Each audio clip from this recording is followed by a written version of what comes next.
Kepanikan meledak. Kaisar pun menunjukkan keterkejutannya. Permaisuri dengan nafas terakhir yang semakin berat mengalihkan pandangannya pada Maximilian.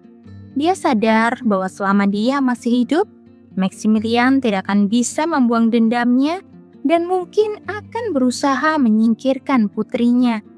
Saat dia sedang berhadapan dengan kematian yang menjemputnya, seseorang bergegas menghampirinya. Adiknya, Count Mason, datang dengan wajah penuh kecemasan. Baru sekarang permaisuri menyadari bahwa selama ini dia terlalu fokus melihat ke atas sehingga mengabaikan orang-orang di sekitarnya. Namun penyesalan selalu datang terlambat. Jadi, dia hanya bisa mengucapkan permintaan, bukan kata-kata penyesalan.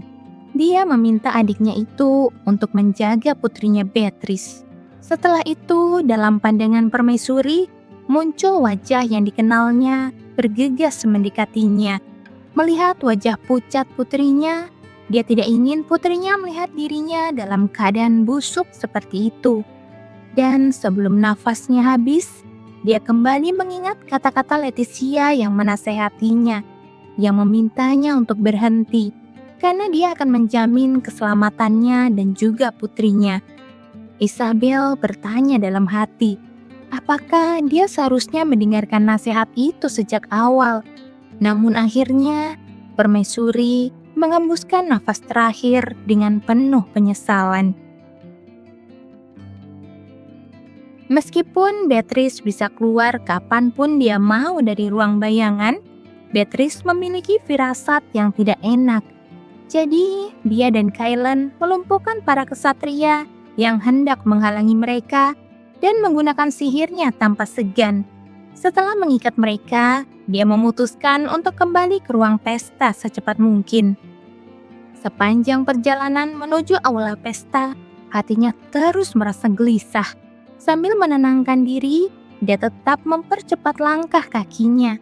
Namun begitu dia memasuki pintu, pemandangan yang dilihatnya membuat Beatrice kehilangan kendali dirinya. Pemandangan ibunya yang tergeletak dalam genangan darah membuat pikirannya seketika hancur. Tanpa sadar, dia menggunakan sihir dan seketika berpindah ke sisi ibunya. Dia menggenggam tangan permaisuri yang semakin dingin, memohon agar sang ibu tetap tersadar. Tangisannya yang memilukan membuat banyak orang tergerak dan semakin mempertanyakan tindakan kaisar. Beberapa bangsawan akhirnya menuntut penjelasan. Kaisar yang merasa direndahkan gemetar karena marah dan tidak percaya. Namun sebelum dia sempat membela diri, Maximilian justru ikut berbicara. Dia berpura-pura terkejut dan mempertanyakan niat kaisar yang sebenarnya saat mengirimnya ke medan perang. Bagi orang-orang yang tidak mengetahui sifat aslinya, Maximilian tampak seperti korban yang malang. Tapi bagi kaisar yang melihat putranya yang berpura-pura terkejut, itu adalah hal yang menjijikkan. Putranya itu bahkan sekarang terang-terangan mencoba menggulingkannya. Akibatnya, para bangsawan pun semakin menekan kaisar. Tiba-tiba, cincin yang dikenakan kaisar memancarkan cahaya yang tidak menyenangkan. Kaisar memanggil Dufroyen. Regis yang diam-diam mengamati situasi menjawab dengan suara pelan atas perintah kaisar. Dengan yakin, kaisar memerintahkan Dufroyen untuk menyembelih semua orang di ruangan itu. Perintah mengerikan itu membuat para bangsawan panik.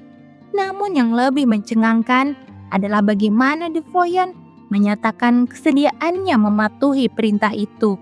Begitu sosok Regis pergi, kaisar menunjukkan senyum puas. Kaisar berniat melakukan reformasi. Dia akan mengganti semua bangsawan tak berguna dan mengisinya dengan orang-orang yang baru. Dan di aula pesta, di mana tidak ada senjata, ini adalah tempat yang sempurna untuk sebuah revolusi. Ketika Regis mulai mendekat, orang-orang merasa bingung. Pedangnya yang terhunus memancarkan aura pedang biru, simbol dari seorang transenden. Namun dia hanya berdiri diam tanpa menyerang. Seseorang yang melihat itu menyipitkan mata.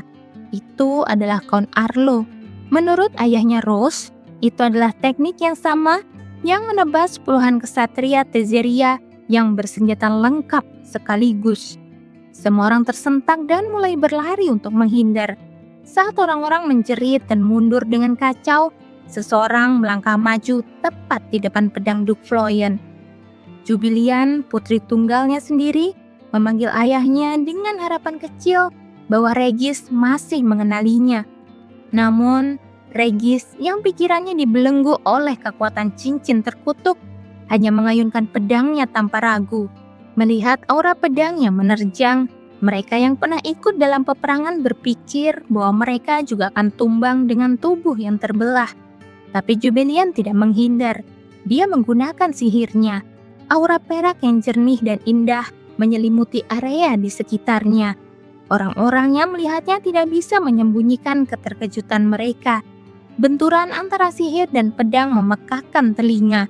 Dinding bergetar dan udara berdenyut dengan hebat.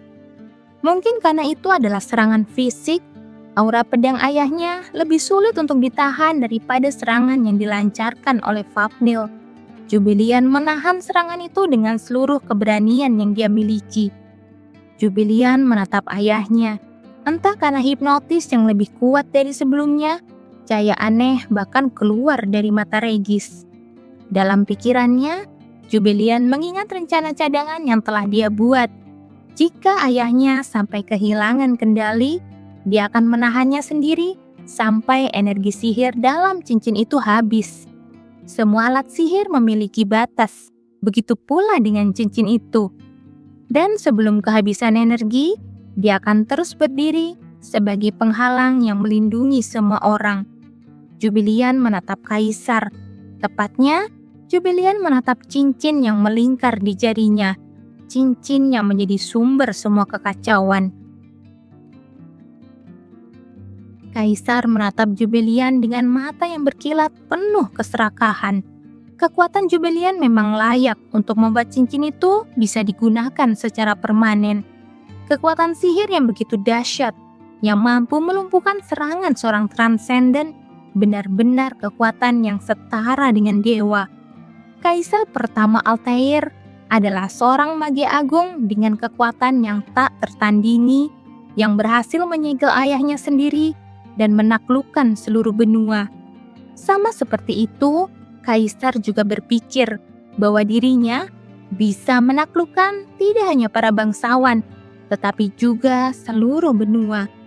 Hanya dengan memikirkan hal itu saja, Kaisar merasakan kegembiraan yang membara.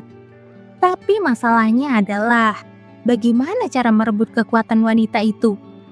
Menghancurkan perisai yang bahkan Duke Floyen tidak mampu hancurkan, pada dasarnya hampir mustahil. Tapi pasti ada cara lain. Cara agar wanita itu sendiri yang melepaskan perisainya dan keluar dari sana. Kaisar pun terus berpikir, sampai suara Fafnir terdengar di dalam kepalanya. Seolah memancing ambisinya untuk mendapatkan kekuatan itu, Kaisar tersenyum sinis. Jika dia mendapatkan kekuatan itu, dia tidak perlu lagi menuruti keinginan monster sepertinya. Namun untuk saat ini, tidak ada salahnya menerima bantuan dari Fafnir. Fafnir pun menjawab pertanyaan Kaisar dengan suara yang dipenuhi tawa.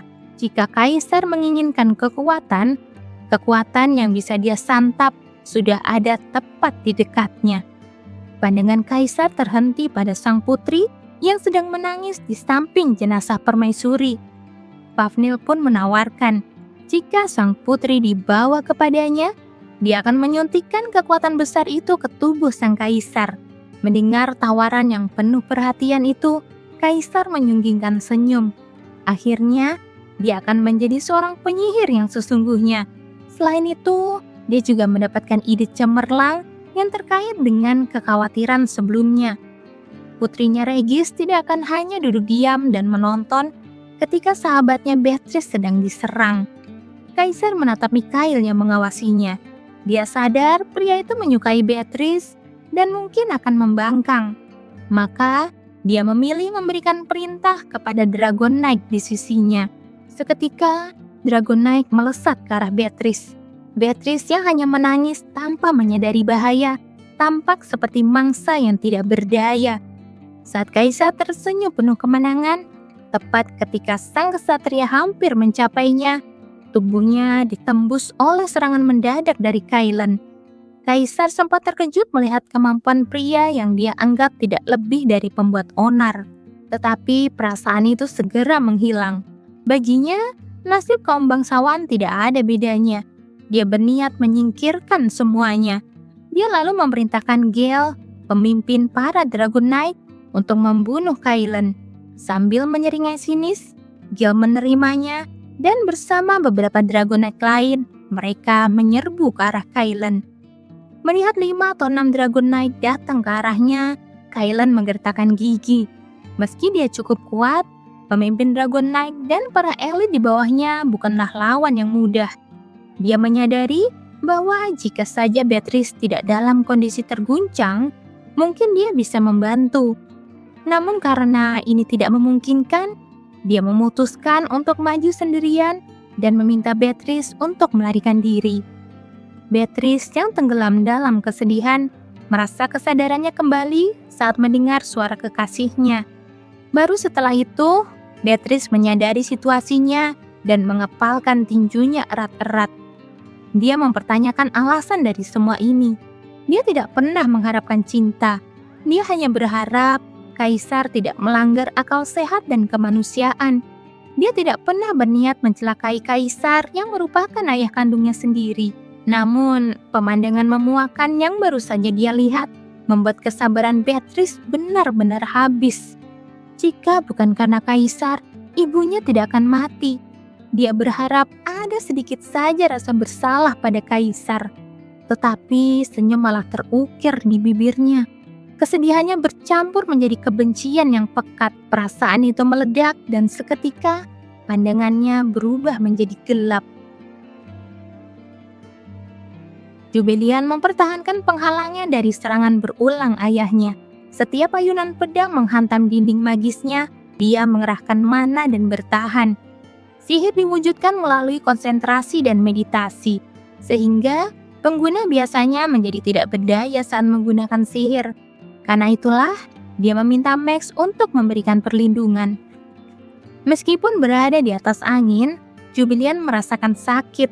Berulang kali dia meyakinkan dirinya sendiri bahwa orang yang memancarkan niat membunuh ke arahnya dengan mata kosong itu bukanlah ayahnya.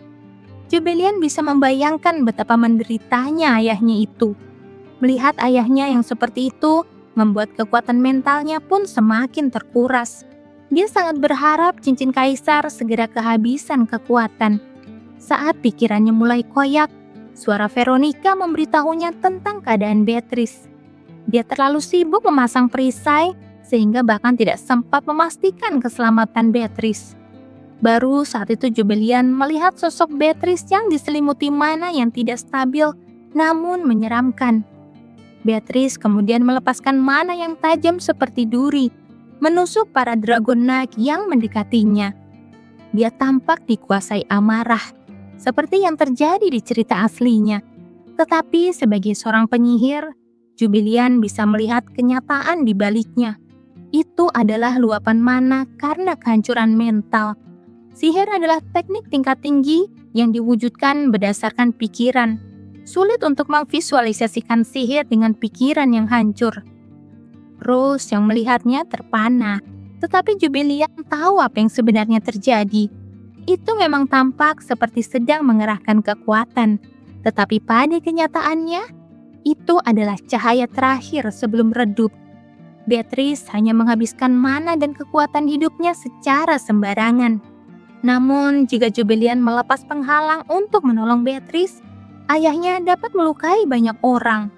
Dalam situasi di mana Fafnir bisa muncul kapan saja, tidak ada yang tahu apa yang akan terjadi pada Beatrice. Dalam situasi itu, Max dengan tegas menawarkan diri untuk menahan dan mengalihkan perhatian gurunya. Meskipun khawatir Max akan terluka, Max menatap Jubelian dengan keyakinan penuh. Dia memastikan bahwa dia tidak akan terluka dan juga tidak akan membiarkan siapapun terluka. Jubilian akhirnya mengangguk dan melepaskan perisainya.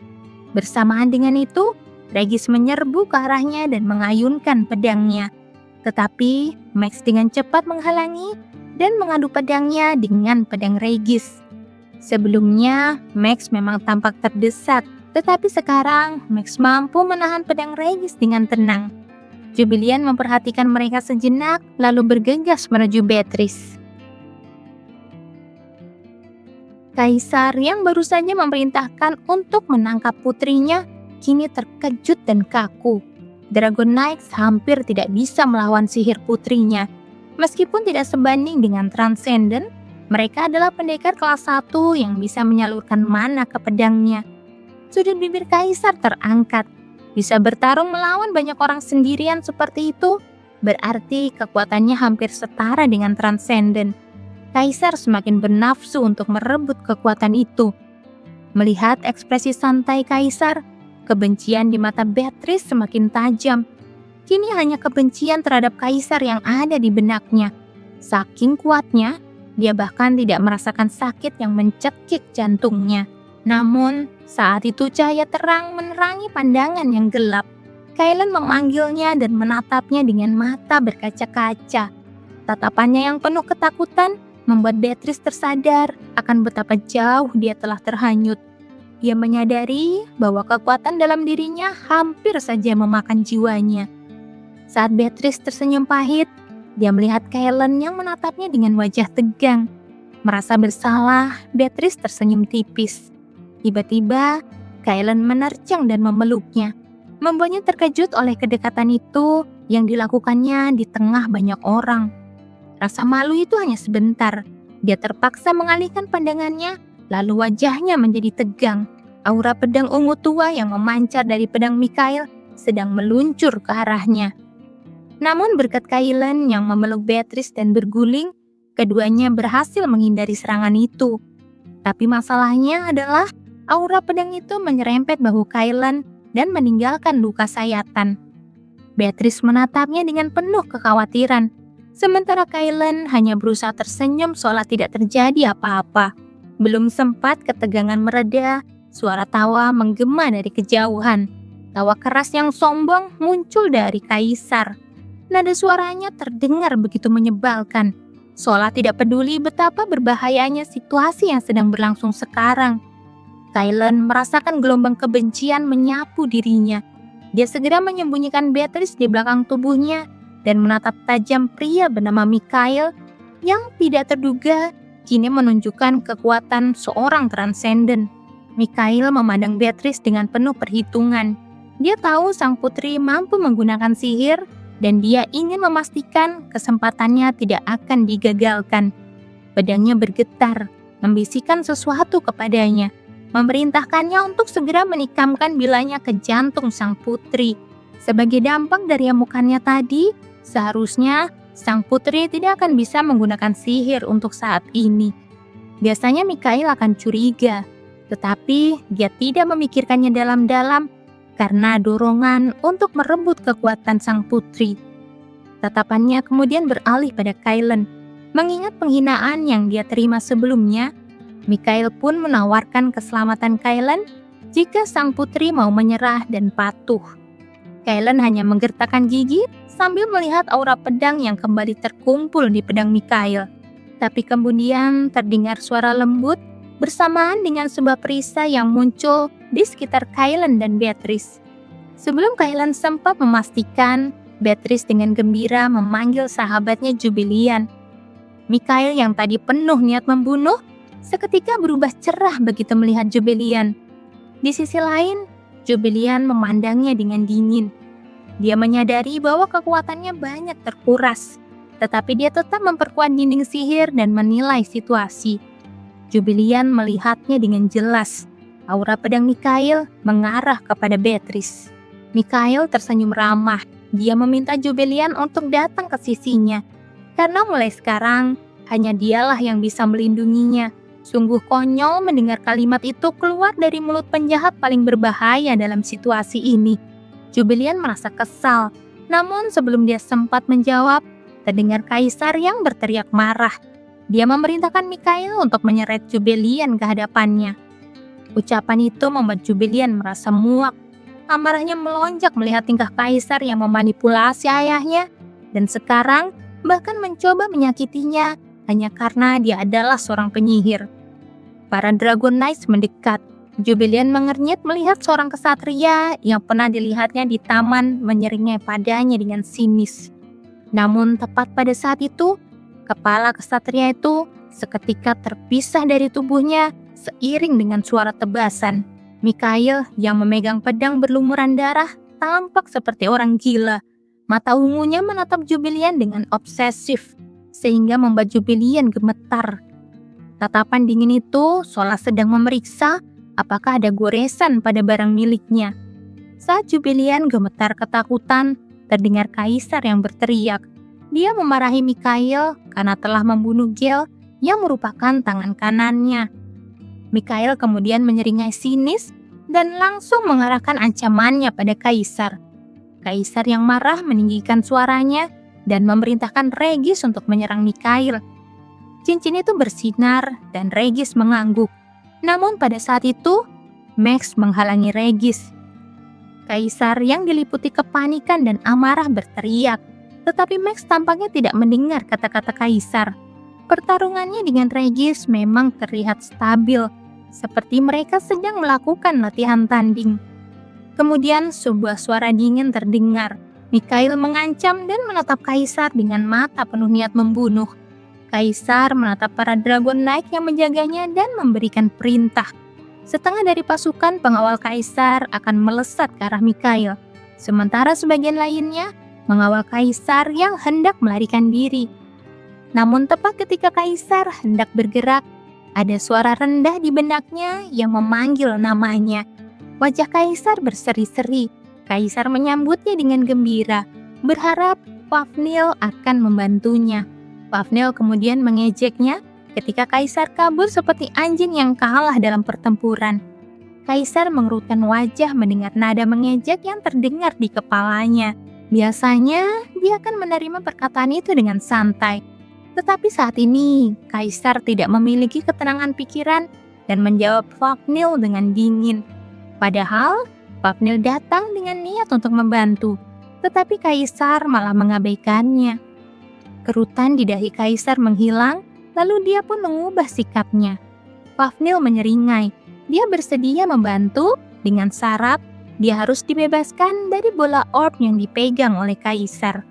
Mendengar itu, mata kaisar terbelalak.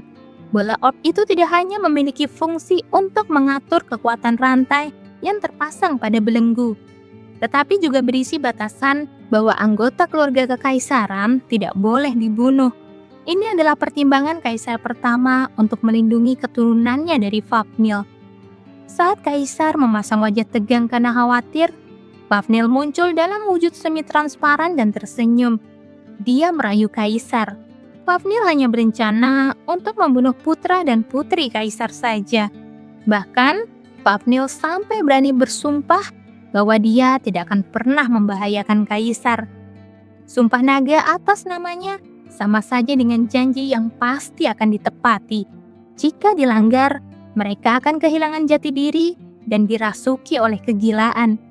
Setelah mengambil keputusan, kaisar mengangguk, kemudian sudut bibir Fafnir terangkat. Jubilian memperhatikan pertempuran yang pecah antara kaisar dan Mikhail. Sungguh menjijikan melihat mereka saling menyerang, seolah-olah kepercayaan itu tidak pernah ada. Jubilian menatap Bee, karena dia tidak bisa menggunakan sihir, jadi akan lebih baik kalau dia melarikan diri. Jubilian melepaskan perisainya. Banyak orang telah meninggalkan aula pesta. Karena ini adalah pertarungan antara para transenden, aula pesta bukanlah tempat yang aman karena adanya pertarungan antara Max dan ayahnya. Kecuali beberapa pelayan yang tampak tidak sempat melarikan diri, kini orang-orang yang tersisa di aula pesta hanyalah orang-orang di pihak Jubilian yang mampu bertarung dan juga para musuh. Jubilian melihat sekeliling di arah sekutunya. Fred dan kesatrianya, kesatria dari keluarga Florian, dan pengawal Max berhadapan dengan pengawal kekaisaran dan kesatria dari Marquis Hessen. Entah kenapa, pertarungan ini terlihat seperti kelanjutan dari kontes berburu. Jubilian melangkah maju menuju Beatrice, tapi aura pedang ungu tua melesat di depannya. Mikhail memblokir jalannya, menyuruhnya diam dan patuh jika tidak ingin terluka. Jubilian memutuskan untuk menarik perhatiannya untuk memberi Beatrice kesempatan untuk kabur. Jubilian berlari ke arah lain untuk memancing amarah Mikhail. Ledakan dan tebasan pedang di udara mengejar langkahnya, tetapi dia tetap berlari. Dia tahu bahwa Mikhail tidak akan melukainya karena menganggapnya sebagai barang yang berharga. Namun ketika dia hampir sampai ke dinding aula, beberapa pelayan yang tidak sempat kabur terlihat di sekitarnya. Jubilian mencoba menghindari mereka agar tidak membawa bahaya mendekat. Tetapi tiba-tiba sesuatu melayang di udara. Sesuatu yang bulat dan tumpul melesat melewati sisinya. Sebuah kepala manusia jatuh di dekatnya, membuat tubuhnya gemetar ketakutan. Dia terduduk, kehilangan kekuatan pada lututnya. Kecuali jika dia adalah pembunuh berantai yang menikmati pembunuhan, mustahil dia bisa bersikap acuh tak acuh setelah melihat hal mengerikan seperti itu. Mikhail muncul, berjalan perlahan seperti bayangan yang bangkit dari mimpi buruk. Dia menatap Jubilian seolah gadis itu adalah miliknya, lalu melangkah mendekat. Jubilian menelan nafas ketakutan, kemudian mengalihkan pandangan untuk melihat Beatrice dan Kailan. Syukurlah, mereka sudah bersama orang-orang dari sekutu mereka. Saat Jubilian merasa lega, Mikhail tampaknya mengira dia sedang ketakutan. Namun Jubilian buru-buru memasang perisai di sekelilingnya, memunculkan ekspresi terkejut di mata Mikhail. Mikhail kemudian melihat sekeliling aula pesta. Dia segera memahami bahwa Jubilian memang sengaja menjauhkan Beatrice darinya. Tepat ketika Jubilian menyunggingkan sudut bibirnya karena berpikir telah memberinya pelajaran, pedang Mikhail diayunkan ke perisainya seolah sedang melampiaskan amarah. Namun perisai yang telah menahan serangan Regis tidak mungkin pecah hanya karena serangan Mikhail. Tapi Mikhail menemukan cara lain untuk menyakitinya. Dia menyeringai, menunjukkan bahwa jika ia tidak bisa menyentuh Jubilian, maka dia bisa menunggu ayahnya dan tunangannya yang sedang bertarung, lalu memetik keuntungan di tengah pertarungan itu. Artinya, Mikhail sedang menunggu kesempatan sampai kedua orang itu kelelahan.